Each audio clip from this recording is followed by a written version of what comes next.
Most people throw promises around like loose change. They say yes to keep the peace or to sound good in the moment, but a promise is currency. And if you've kept spending without depositing, your identity will go bankrupt. So today I'm going to show you what a promise actually is and how to stop eroding trust in your relationships, at work, or just in life without even realizing it. That's the promise. So I've led crews and built companies across several cities, coached leaders from different countries, managed thousands of moving parts. And when I say parts, I mostly mean people. And through it all, one thing stayed constant. Promises made and kept built reputation, a lot more than talent ever will. On the other hand, promises broken, they destroyed trust, they polluted projects, and they ruined teams. Most of my business was in the steel reinforcement industry, in construction. I got into it the day after I finished school, and after 25 years of working with steel, I knew it to be dependable, solid, foundational, and very reliable. As hard and as brutal steel could be, hot in summer, cold in winter, rusty, greasy, you can always trust it to hold and do what it is required to do. So for me, a person's word is either steel or smoke. And that's not just philosophy. That's our way of being in the real world, how we turn up, how we're seen. And a big difference is that steel is mechanical, inflexible, while us humans are biological and adaptable. The one thing that binds the two is the promise. So we're not forged in fire like steel, we're forged in follow-through. And the moment you give your word and honor it, you become dependable, just like steel. That's how trust is built, one fulfilled promise at a time. Now my biggest lesson, and this is pretty important, is that you don't have to like someone to trust them. But if they keep their promises, they become an asset, someone that you can cooperate with. Now, if they don't keep their promises, they become a liability. Yep, probably sounds brutal, but it's true. To offer an example of how promises as a foundation can evolve into really great things, I'm going to share a story. Back in 2015, when we won our first high-rise project, I remember the man running the whole site was a real prick. I did not like him one bit, and he did not care. He didn't want to be liked, and he made damn sure of it. When it came to requests and responding to them, he was as blunt as a bull elephant, forceful, dominant, and completely unfiltered when driven by his primal desire. And his primal desire at work was just one thing: get the structure up ahead of schedule with no concern for anyone else. Didn't care, didn't give a However, after almost a year, I noticed something. He kept his promises, and he knew that I kept mine. So for the rest of the project, we developed a suitably hostile relationship around that. We often butted heads and had very public heated arguments on site. However, we learned that we were both reliable and knew that we could trust each other's word. The relationship then evolved off this foundation, and we won the next contract with them, which was a whole different level for us at the time. Massive job. And over the next 7 years, he ensured that our company was on every single one of his projects. For us, it brought in millions, gave me lots of freedom, helped the company scale, and it gave my team real long-term certainty, all because I kept my promises to him. And he kept them to me. So the best bit, that when either of us couldn't, for whatever reason, keep our promises, we both knew that we would communicate to each other right away. And then we'd renegotiate. And because of the legitimacy that we had with our word, never did we say things like, "Oh, but you let me down," or "Yeah, but you promised me." I also remember how he personally and professionally backed me when the unions came after me, when other head contractors didn't. They just pushed me under the bus. Add into that now, he and I have developed a very good personal relationship that continues years after I left the industry. So why do I share this? It's an example of what trust and promises can evolve into even if at first you want to punch the other person's face in. With that, let's continue this series on basic linguistic acts, the speaking habits of our life. I think this is video number 5 in the series. In this one, we're going to break down how promises are formed, where they go wrong, and how we clean them up so they actually build something, not just sound good. Most people make promises way too casually. They say yes to please people, or they say yes to avoid conflict. They agree to things they never intended to follow through on. They say what sounds good in the moment and then forget about it 5 minutes later. And when they break the promise, they act as if it was no big deal. But it is. A promise is not a suggestion. It's not just talk. It's a commitment between people. It's an agreement that shapes your identity. It's not just words, it's currency. And every time you drop one, you're making a withdrawal on somebody's trust. So promise equals currency. We'll keep that theme going as we go through this video. So I'm Filimon, this is Functional Chaos, and I'm here to make ontology simple to understand and apply for the everyday person. I have it that in the busyness of our lives, so much chaos makes things dysfunctional. So through the work that I do, my intention is to offer ontological structures and systems so people can function better in the chaos. There's no over-intellectualizing, no corporate jargon, and no bullshit. Also, the writing's going to be pretty messy. I keep things practical, and I invite you to watch the previous videos on this series to better understand the context and the meaning of some of the terms, not the interpreted meanings that you've made up and then gone and built habits around. If you get it, you'll get it. So far, I've gone deep into how to make a request, how to make an offer, and how to respond to a request and offer. In all 3 videos, I kept using the word promises, and said that I was going to do a whole separate video focusing on that word. This is it. So if you haven't already, please check out those 3 videos because they are extremely relevant to this one on promises. Links in the description. Okay, that was a very long-winded introduction. I got a little bit excited with the story. But now let's get into it. I've moved things around because I don't know how excited I'm going to get and how much I'm going to write down on the whiteboard. So in ontological terms, a promise is what happens when a request or an offer is made and that request or offer is accepted. Boom, that's a promise. So it's when we make a request and when it's accepted, it equals a promise, or when we make an offer and it's accepted, it equals a promise. This is why it's important to watch the previous videos, because in those videos I show the steps, the structure in making a request, and I also show the structures around making an offer. And I go through so much. I'm going to touch on them here, but this one is solely going to be placed on promises. So how do these sound in everyday situations? I'll call you by 3 p.m. tomorrow. I'll get it to you by Friday morning. I'll be there at 10 p.m. So if you accepted somebody's request, even if you didn't use the word promise, if you didn't exactly say the word yes, you've made one. If you've made an offer and it's accepted, you've made a promise. Whether you like it or not, really. Because you're now being listened to as someone who has made a commitment. And here's the punch in the guts. For some of you anyway. Your entire reputation rides on how often you follow through. Now here's the trap many people unknowingly fall into. The slippery promise. This is when you kind of, sort of, maybe commit to something.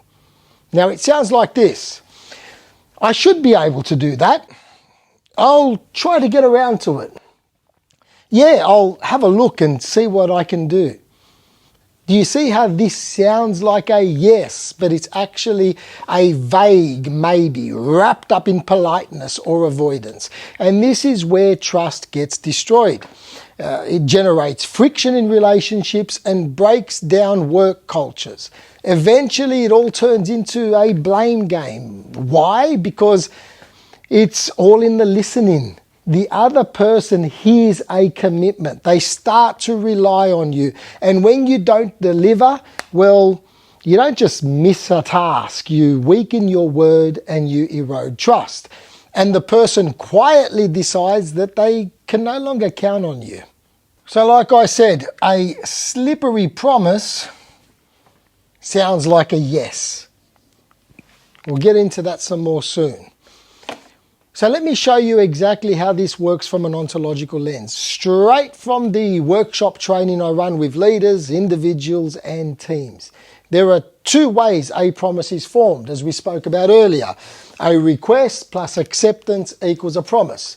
And the second way is when we make an offer and it's accepted, and then that makes a promise. That's it. Whether the word promise was used or not, the moment someone accepts a commitment, or accepts the offer or the request, a commitment exists. The person who makes the request or accepts the offer is now responsible to follow through. And here's where things can get very murky, because most people don't know how to respond clearly. In the previous videos, I showed how there are only 4 legitimate responses to a request or offer. I'm not going to put them up because I could run out of room. However, number 1 is to accept. Yes. Number 2 is to decline. No. Number 3 is a counter offer or a negotiation. I can't do that, but you know what? I can do this instead.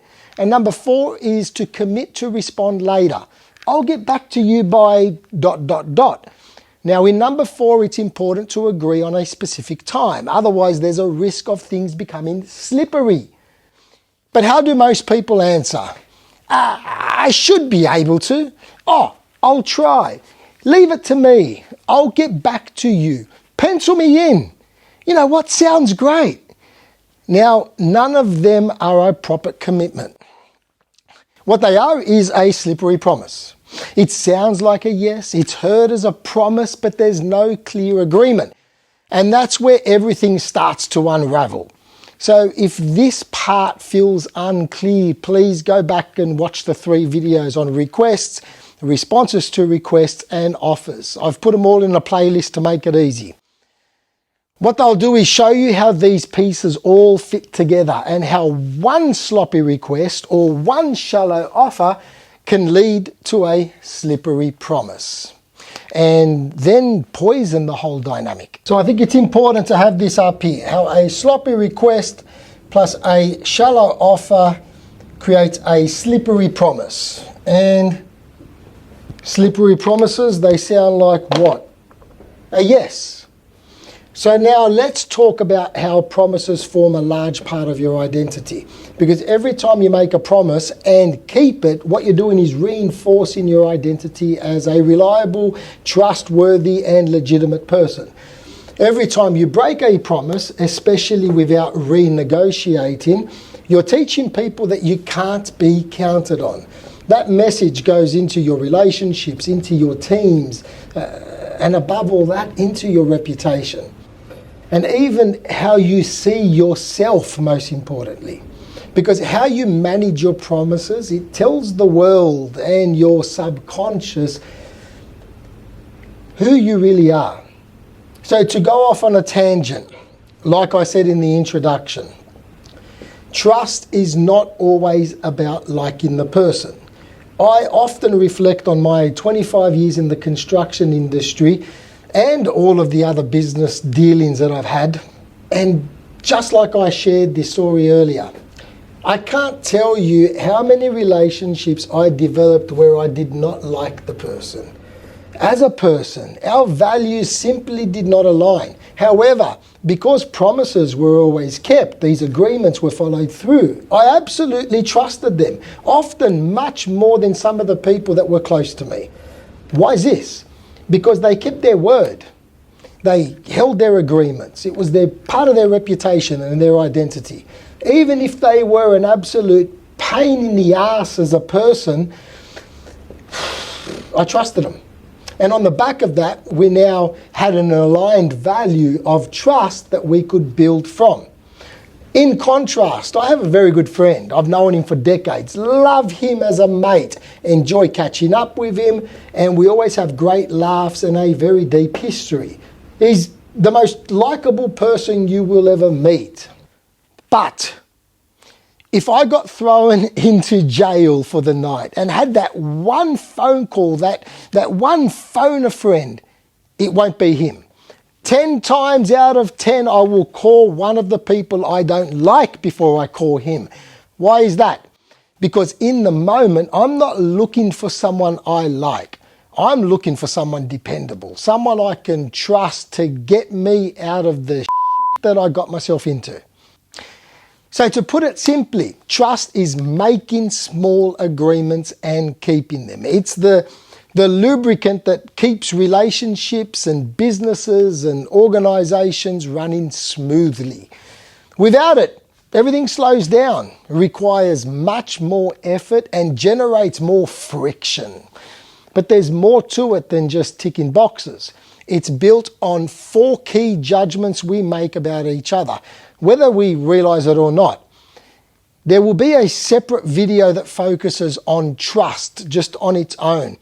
But as a teaser, and because it's so closely linked to promises, I want to share the 4 things that enable trust. Number 1 is sincerity. Are you saying what you actually believe? Have you ever dealt with someone who just says what they think that you want to hear? You don't trust their word because it's really not their word. It's just fluff. Number 2 is competence. Can you actually do what you said? Think about someone who confidently offers to help with a project at work, and then when that deadline comes along, they're fumbling through it or making excuses. It's not that they lied, it's that they didn't have the skill, the time, or the tools to follow through and get it done. Number 3 is reliability. Do you consistently follow through? Now, you can be sincere and competent, but if you're always late, if you always forget stuff, or you need to be chased up, that trust erodes pretty fast. And number 4 is involvement. Do you even care about what matters to the other person? If someone makes promises that only suit themselves, they're not building trust. They're managing perception. And that perception eventually cracks. When promises are made without checking these 4 things, you're not building trust, you're laying landmines. And like I said, I've got a full video coming out that breaks down all of those 4 points plus more very, very thoroughly. Because trust gets thrown around like a buzzword, but no one really defines it clearly, what it means, how it feels, all of that stuff. So keep an eye out for that one, please. Back to promises. Hope all of this fits in the whiteboard. So do you want to make one that actually works? There are 5 simple things that we have to learn. Number 1, mean it. Only say yes if you mean it. Number 2 is to check your capacity. Can you really do it? Can you deliver? Number 3 is clarify what done properly means. And number 4 is be specific about by when. Give a time frame. And number 5, renegotiate. If things change, don't disappear, because a broken promise without communication or renegotiation is just passive betrayal. So step 5 is about maintaining integrity when circumstances shift. How does trust show up in business or how you lead? Your team watches how you handle your promises more than what you say in your meetings about your goals or your planning or the KPIs. In relationships, they're not just listening to your speeches or your ramblings. They're watching how often your words become actions. You can do 100 things correctly for your team, for your partner, for your children, or just all the people in your life. But if you break one promise, It's remembered like a scar. Clean promises build strong networks of trust. Slippery promises, they corrode everything that you've built. So clean promises, they build things like trust. And slippery promises, they corrode everything that you've built along the way. So let's wrap this one up. The challenge for the week is look through your life, your business, your work, your friends' relationships, within your family, whatever it may be, and find one promise that you've quietly been dodging. You know the one, and then follow the 5 points that I mentioned earlier. Now do one of 2 things. Get off your ass and complete it. Or number 2, grow up and clean it up. Let the person know. Reset the expectations and stop pretending that you're still good for it. Renegotiate. Because half-kept promises are like old food in the fridge. They stink up everything around them. And if someone's fulfilled a promise for you recently, acknowledge it. Because in a world of slippery promises, that kind of recognition can really shift a relationship. So just like I shared in the introduction, you never know where making, keeping promises, all of that stuff could lead. Your promises are more than your word. They're your personal leadership in action, how you turn up in life. So, say what you mean what you say, and deliver on what you said. And if you can't do it, say so earlier and make a new agreement. If any of this feels off, I invite you to go back and watch requests, because there's a lot here. I've randomly gone to different places at different times. See requests, see responses to requests, and see offers, because everything starts there and ties all this in together. I'm Filimon. This is Functional Chaos, where we take ontological concepts and strip out the fluff, the jargon, all of that stuff. There's no preaching and there's no bullshit examples, just real language, real applications, real results. My aim is to take the complicated, sprinkle in some stories, and then break it down so it's simple enough for you to apply right away. Because if something doesn't help you shift something in your life, it's just noise. And there's way too much noise out there.